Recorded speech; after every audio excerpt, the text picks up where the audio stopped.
शिमला केसरी देख रहे सभी दर्शकों का स्वागत है। नमस्कार, मैं हूँ रेशमा कश्यप और आज हमारे साथ जुड़े हैं हमारे senior journalist Kuldeep Sharma ji. Sir, आपका बहुत बहुत स्वागत है। जी नमस्कार। जी, आज हम आप लोगों के सामने बहुत अहम जो खबरें हैं उनको लेकर मौजूद हुए हैं। सबसे पहली जो खबर हम आप तक पहुंचाना चाहेंगे वो ये है कि केंद्रीय शहरी विकास एवं आवास मंत्रालय की ओर से एक सर्वेक्षण किया जाता है हर साल। तो जिसमें हम कह सकते हैं कि जो रैंकिंग है, चाहे हम बात है हिमाचल प्रदेश के स्तर पर कहें या फिर जितनी नगर निगम निकाय हैं उनके स्तर पर कहें, ओवरऑल तो हिमाचल ने एक पायदान ऊपर जो है वो बेटर परफॉर्म करा है। लेकिन बात अगर हम राजधानी शिमला की करें तो हम कह सकते हैं काफी चिंताजनक ये विषय है कि राजधानी शिमला ने 36 पायदान जो है वो नीचे आ गया है और वो टॉप 100 जो सिटीज है उससे भी बाहर हो गया है। तो आपको हम जानकारी देना चाहेंगे। सबसे पहले बात करते हैं हिमाचल प्रदेश की ओवरऑल जो हम आपको जानकारी दे रहे हैं, पहले उसके बारे में बताएंगे। ये एक सर्वेक्षण जो किया गया है केंद्रीय स्वच्छता सर्वेक्षण 2021। तो इसमें जो रैंकिंग है, हिमाचल प्रदेश 100 से कम जो शहरी निकाय वाले क्षेत्र वाले राज्य है उनकी श्रेणी में आता है।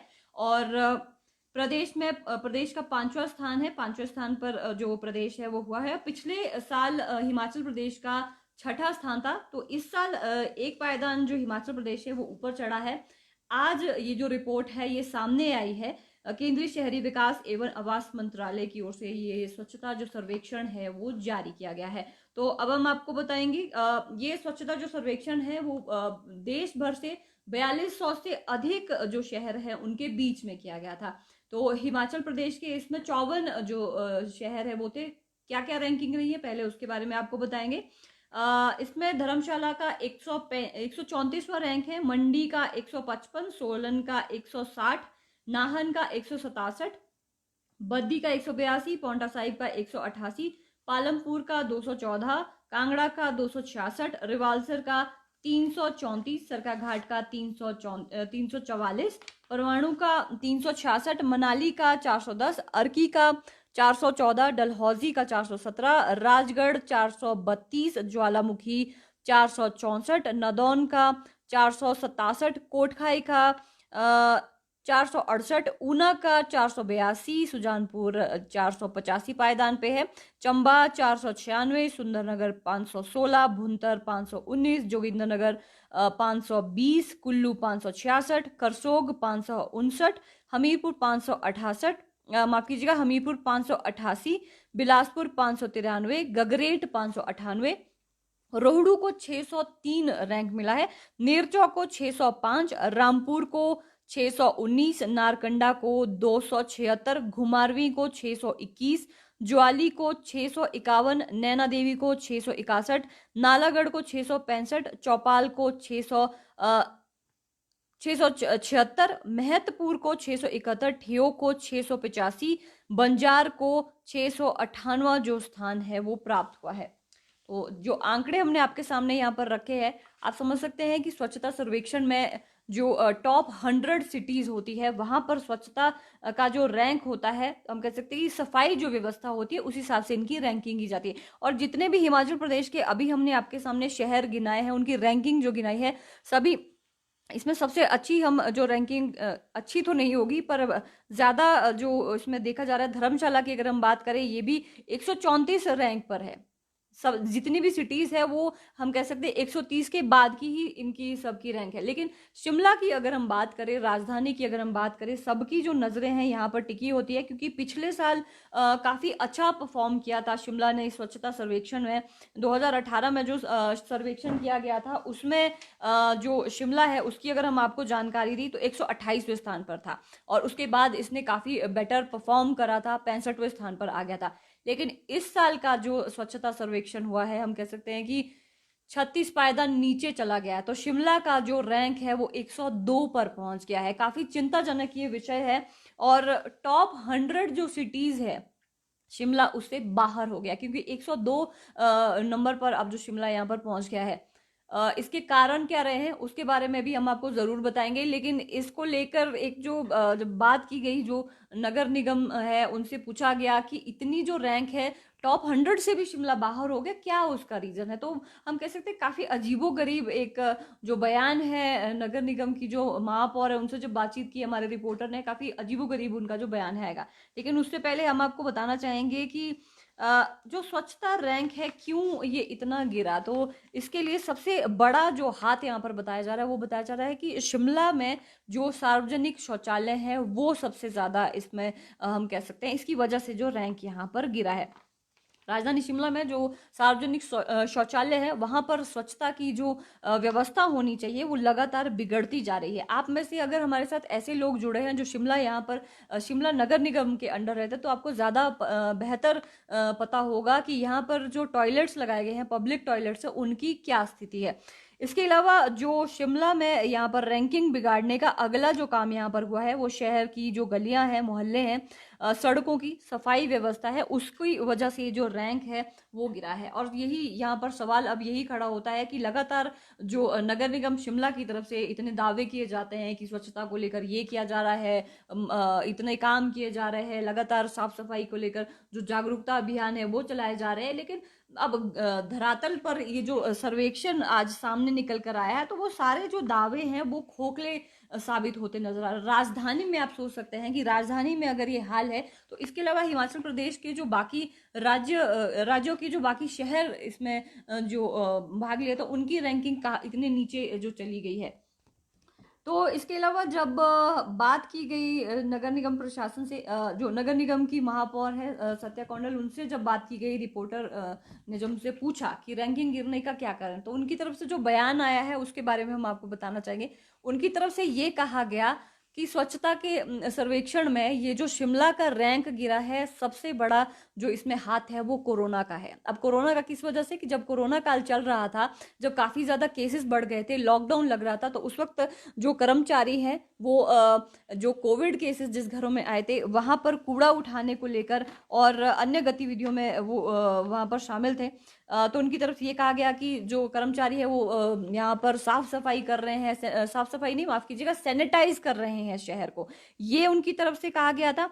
जिनकी मृत्यु हुई है कोरोना की वजह से वो उनके दाह संस्कार में जो है उसमें बिजी है, उनके जो कर्मचारी और जो स्टाफ के जो मेंबर है, और अन्य जो कोरोना से जुड़ी हुई गतिविधियां हैं उसमें जो है उनके कर्मचारी है वो वहां पर काम करे, इसीलिए स्वच्छता की ओर वो इतना ज्यादा ध्यान नहीं दे सके।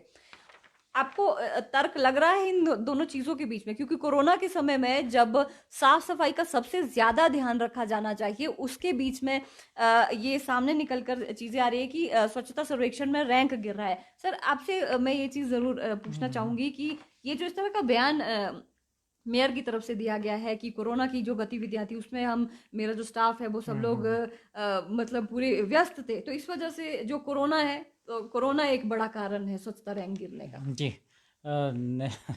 निश्चित तौर पर ये थोड़ा सा हैरानी भरा निर्णय बयान है। और आप ये कह लीजिएगा कि जिस समय, जैसा कि आपने कहा कि स्वच्छता जो है सबसे ज़्यादा होनी चाहिए थी जी जिस समय जी। कोरोना काल में, तो उस समय अगर आप कोरोना की आड़ में अगर अपनी जवाबदेही से बचना चाहते हैं तो ये मुझे लगता है कि ये सही नहीं है। व्यवस्था ये है कि शहर में जो अभी भी आप देखेंगे तो उपनगर जो है वहाँ पर भी है सफाई नहीं, और जो शहर जो बिल्कुल जो जुड़ा है, बिल्कुल जो मुख्य बाज़ार है, आप माल रोड से इधर उधर अगर गलियों में चले जाए तो थोड़ी सी जो कई बार जो है गंदगी नज़र आ जाती है। जो सार्वजनिक शौचालय है उसकी स्थिति भी बेहतर नहीं है। जी और जब आप इंदौर जैसे शहर जो हर बार जो है टॉप रहता है देश में, जब उनके साथ जब आप रैंकिंग में या उसके साथ जब आप स्पर्धा में खड़े हैं तो आप कह लीजिएगा कि आपको बहुत बेहतर करना होगा, और ऐसा आप नहीं कर पाए। और ये ग्रीष्मकालीन आपको ध्यान होगा अंग्रेजों की राजधानी रही है, जी और उस समय इतनी यहाँ पे सफाई रखी जाती थी कि जब यहाँ पे इतनी आबादी भी नहीं थी तो यहाँ पे बाकायदा रिज को जो है पानी से धोया जाता था, और आसपास जो है स्वच्छता का जो है विशेष ध्यान रखा जाता था। और जब प्रधानमंत्री नरेंद्र मोदी विशेष तौर पर स्वच्छता पे ध्यान देने की बात कह रहे हैं, शौचालय की हालत सुधारने की बात कह रहे हैं, तो ऐसे में जो है जो शहर की जो है सफाई व्यवस्था का संतोषजनक ना होना एक जी चिंता की बात है। और एक कारण ये भी हो सकता है कि जैसे आपने देखा होगा कि सफाई व्यवस्था ठेके पर जा रही है, और कई बार ये भी देखने में आया है कि जब जो है कर्मचारियों की जो मांगें पूरी नहीं होती, तो बीच में जो है पूरी तरह से शहर की सफाई भी नहीं होती, वो संतुष्ट नहीं होते। और कई बार आपने देखा होगा कि कई घरों से कई दिनों तक कूड़ा तक भी नहीं उठता। तो ऐसे जो कई कारण हैं जो आप ये कह लीजिएगा, लेकिन जो इस पर जो आपका बयान आना वो निश्चित तौर पर जो है थोड़ा हैरानी करने वाला है। हालांकि आपको ये चाहिए कि आप जब स्मार्ट सिटी की तरफ आगे बढ़ रहे हैं, तो उसमें दौर में जो है आपको बेहतर करने की प्रयास करने चाहिए।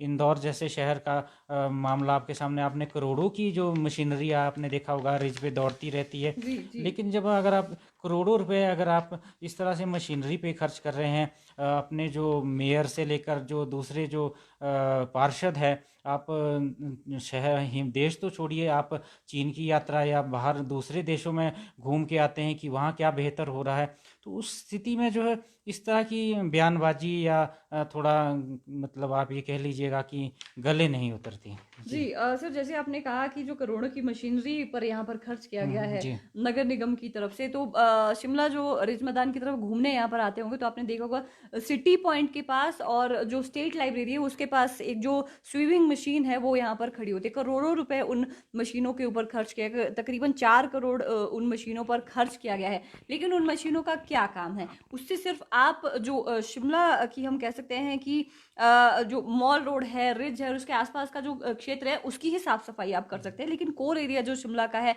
वार्ड है, वहां पर जाकर उसका कोई जो इस्तेमाल है यहाँ पर नहीं हो रहा है। इसके अलावा आपने जैसे बहुत सारी चीजें भी गिनाई है जी। कि कॉन्ट्रैक्ट पर जो सफाई व्यवस्था है वो जी। चली गई है। कई बार जो कर्मचारी है उनकी मांगे पूरी नहीं की गई थी नगर निगम जी। शिमला की जी। तरफ से। तो बहुत सारे फैक्टर्स यहाँ पर नजर आ रहे हैं, जिसकी वजह से हम कह सकते हैं कि जो रैंकिंग है शिमला की स्वच्छता सर्वेक्षण में वो गिरी है। और इसके लिए जो टीम जिसने विजिट किया था पिछली जनवरी को, तो यहाँ पर जब यहाँ पर पहुंची थी, जो पड़ताल उनकी तरफ से की गई स्वच्छता को लेकर यहाँ पर शिमला में, तो इस दौरान उन्होंने शौचालय, गली मोहल्ले, बाजार, जो ठोस कूड़ा संयंत्रण है और वही जो शिमला में सार्वजनिक स्थल है वहाँ का उन्होंने विजिट किया था।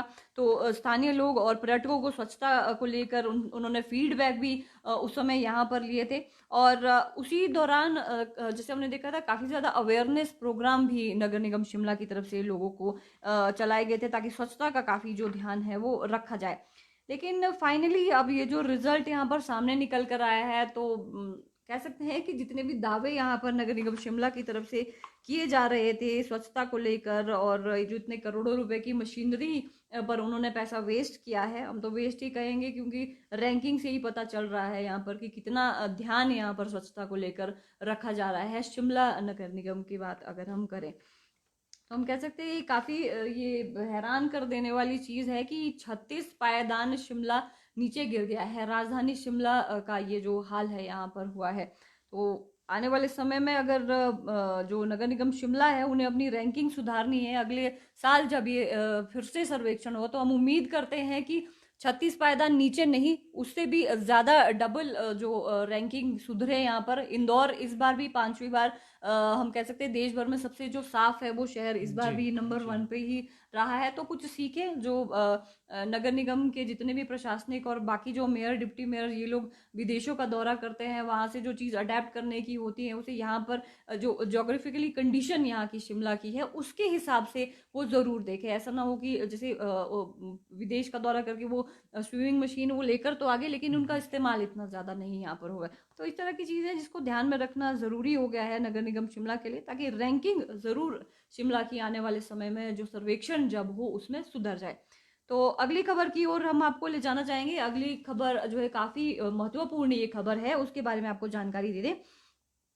तो जेबीटी और सी एंड वी जो टीचर्स हैं अब उनकी दूसरी डिस्ट्रिक्ट में भी ट्रांसफर हो पाएगी। इसको लेकर जो आज हमारे पास खबर है उसको उसके बारे में आपको अपडेट करना चाहेंगे। जी हाँ। शिक्षा सचिव राजीव शर्मा जी की तरफ से आज एक अधिसूचना जारी की गई है, और इस अधिसूचना से जो है सी एंड वी और जो जेबीटी शिक्षक थे वो बड़े लंबे समय से मांग कर रहे थे, क्योंकि आपने कोई अगर ध्यान में होगा तो जेबीटी और सीएनबी शिक्षकों का जो कैडर होता है वो जिला का कैडर होता है, यानी वो अपने जिला के अंदर ही जो है तबादले कर सकते हैं।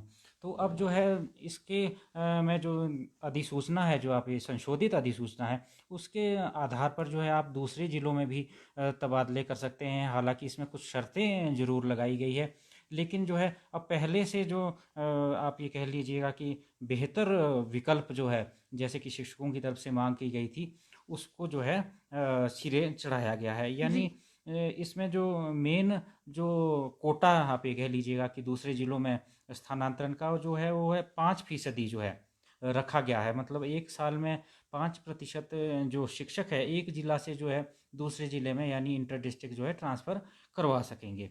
जी। इसके अलावा जो है आप ये कह लीजिएगा जो अनुबंध पे होते हैं या जो रेगुलर भी टीचर होते हैं, इसमें उनकी जो है 5 साल की जो सेवा अवधि है वो काउंट होगी।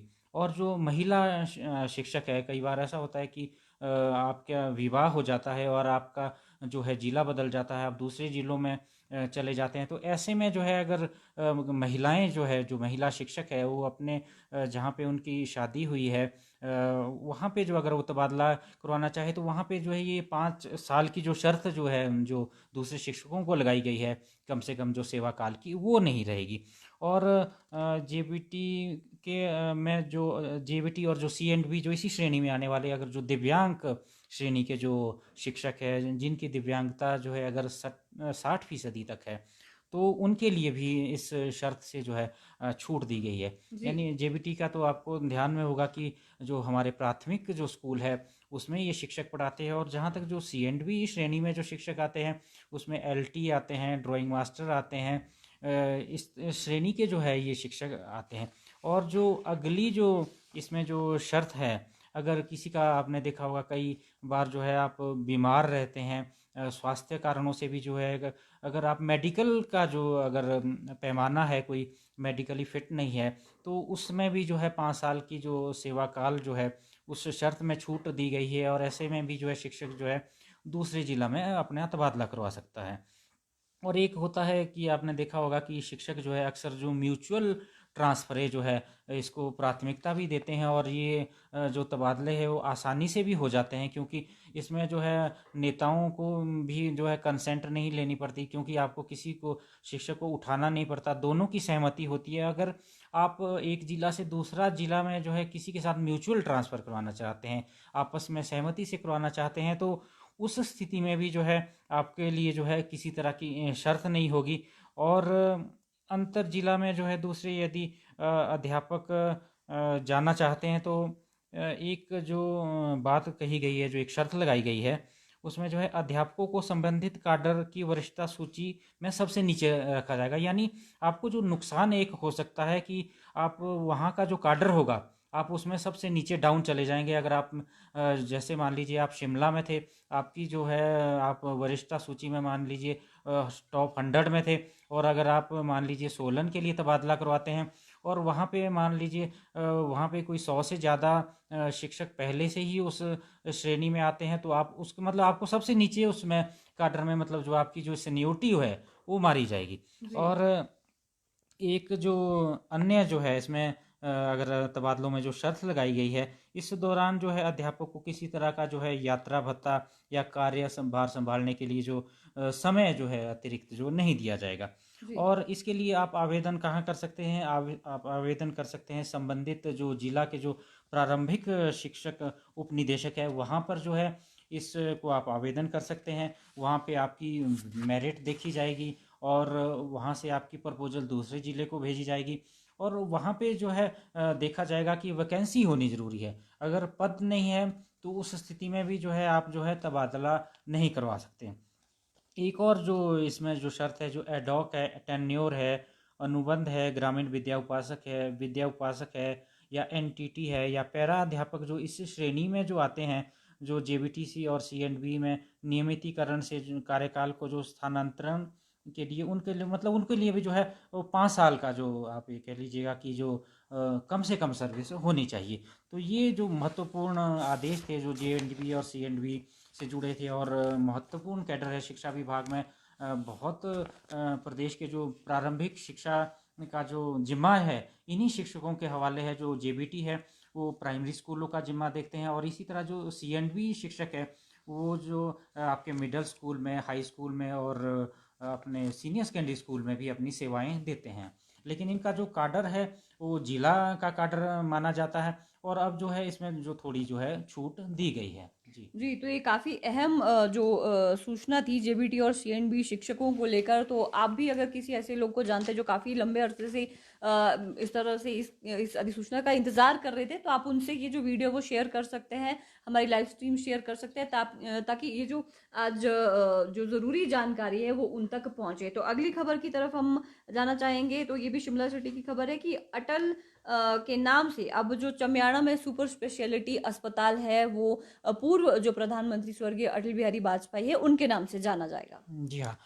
यहाँ पर बड़े काफ़ी समय, लंबे समय से जो है सुपर स्पेशलिटी का जो अलग सो विंग है जो शिमला के साथ जो लगता है, चमियाना उपनगर है, वहाँ पे जो है भवन बनकर तैयार है, और इसका जो नामकरण जो है अब पूर्व प्रधानमंत्री अटल बिहारी वाजपेयी के नाम से किया गया है। यानी अब इसे जो है अटल स्वास्थ्य संस्थान के नाम से जाना जाएगा।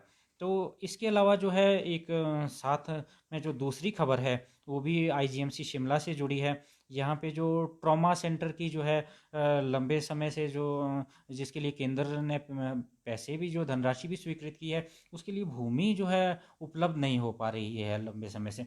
तो इसके लिए जो है प्रदेश सरकार और स्वास्थ्य विभाग जो है भूमि अधिग्रहण की तरफ जो है आगे बढ़ा है, और इसके लिए स्थान भी जो है चिन्हित किया गया है। तो इसके लिए जो ऑब्जेक्शन जो होते हैं वो 30 दिन के अंदर मांगे गए हैं। यानी अगर किसी को जो है आपत्ति हो, और ये जो जगह है वो लक्कड़ बाजार के पास देखी गई है, तो यानी अगर किसी को ऑब्जेक्शन हो इस जगह को लेकर, तो अपनी आप आपत्ति दर्ज करवा सकते हैं 30 दिन के भीतर। और इसके अलावा जो है इसके लिए इन जो दोनों है, जैसे सुपर स्पेशलिटी चमियाना हो गया और आपका जो ट्रॉमा सेंटर है, इसके लिए पदों को जो है भरने की जो प्रक्रिया है, जो प्रोसेस है, वो भी शुरू हो गया है। मंत्रिमंडल से पहले भी कुछ पदों को भरने के, मेडिकल और पैरामेडिकल स्टाफ को भरने की अनुमति दी जा चुकी है।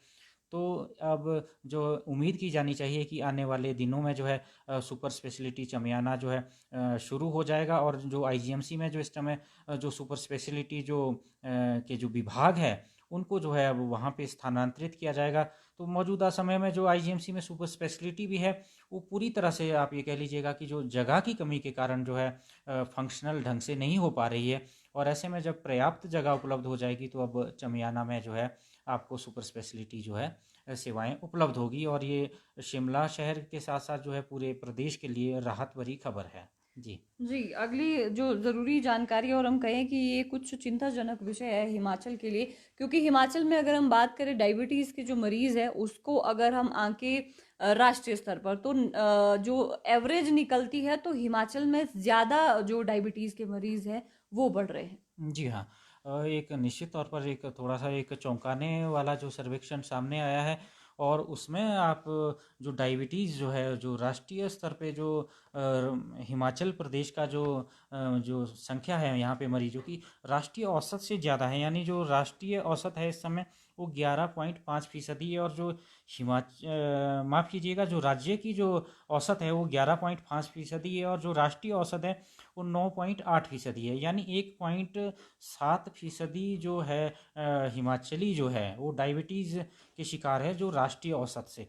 और हिमाचल में जो लगभग जो अभी जो पहचान की गई है, लगभग 50,000 जो है डायबिटीज़ रोगियों की पहचान की गई है, और निश्चित तौर पर थोड़ा सा चिंता की बात है। और ऐसे हिमाचल में जहाँ पे आपको स्वच्छ वायु मिल रही है, पर्यावरण यहाँ पे साफ़ है, लेकिन उसके बावजूद भी जो है, जो आज का जो लाइफस्टाइल कह लीजिएगा आप, और जो दूसरी जो एक जो ऑर्गेनिक आप जो कृषि की जो प्राकृतिक खेती, या जो दूसरे जो जहरीली आप कह लीजिएगा कि जो खेती है, या उसके भी एक कारण है जो लोग जो है इस तरह के शिकार हो रहे हैं। ऐसा जो है जो स्वास्थ्य विभाग के जो विशेषज्ञ हैं उनका मानना है कि जो लाइफस्टाइल में जो बदलाव आया है ये एक मुख्य कारण है जो डायबिटीज़ के यहाँ पेशेंट बढ़ते जा रहे हैं। और अभी जो हाल ही में जो पहचान की गई है वो 50,000 के करीब जो रोगी है ये निश्चित तौर पर थोड़ा चौंकाने वाली बात है। जी, चिंताजनक ये काफ़ी विषय है और इसको लेकर ज़रूर हम कह सकते हैं कि जो कदम है आने वाले समय में उठाए जाने चाहिए। और अगली अपडेट की तरफ हम आपको ले जाना चाहेंगे। जैसे कि आप लोग जानते हैं कि सर्दियों का मौसम अब आ ही चुका है। इससे पहले बर्फ़बारी का जो दौर है वो शुरू हो तो और उस समय जो बिजली सेवा है वो बाधित ना हो, तो उसको लेकर जो इलेक्ट्रिसिटी डिपार्टमेंट है उनकी तरफ से मुरम्मत कार्य चलाया गया है। और 22 और 23 नवंबर को शहर के कुछ, शिमला की अगर हम बात करें, यहाँ पर कुछ ऐसी जगह हैं जहाँ पर बत्ती गुल रहने वाली है। उसके बारे में हम बताना चाहेंगे आपको कि 22 और 23 नवंबर को शिमला में कहाँ-कहाँ जो कट है वो लगने वाले हैं। जी हाँ, 22 और 23 तारीख को जो है शहर के जो कुछ स्थानों पर जो है पावर कट रहेगा। और आपने देखा होगा कि आगामी समय जो है बर्फ़बारी का आने वाला है। तो इससे बचने के लिए जो जहाँ पर बिजली बोर्ड को लगता है कि यहाँ पर जो है मरम्मत कार्य की आवश्यकता है, तो जो आपके 22 नवंबर की जो बात है, जो सोमवार को है, नवबहार में है। और इसके जो साथ लगते हैं, जो नवबहार के साथ और जो दूसरे जो क्षेत्र है, भनान भी है एक, और यहाँ पर जो बिजली बाधित रहेगी। इसके अलावा जो 23 नवंबर है, वहाँ पर जो इलेज जाइल जो है, स्प्रिंगफील्ड है, बीएम मोटर है, बाबूराम मार्केट है, जो एजी चौक, नहीं माफ़ कीजिएगा, ये दूसरी है, ये बाबूराम मार्केट छोटा शिमला वाली है। और तिब्बती स्कूल जो छोटा शिमला है, कालरा रिजेंसी है, शुक्ला विला है। और इसके अलावा जो है दियोबा बाग और चलो। तलोश, हाँ जी, और खरगाना खट और खटनोल जो है, शहर से थोड़े से बाहरी क्षेत्र भी आते हैं, जो उपनगर से थोड़ा शहर से जो बाहर के जो क्षेत्र है, यहाँ पर भी जो है बिजली जो है गुल रहने वाली है। और इस दौरान जो है ये जो पावर कट है, ये 10 से जो शाम को 5 बजे तक प्रभावी रहेगा।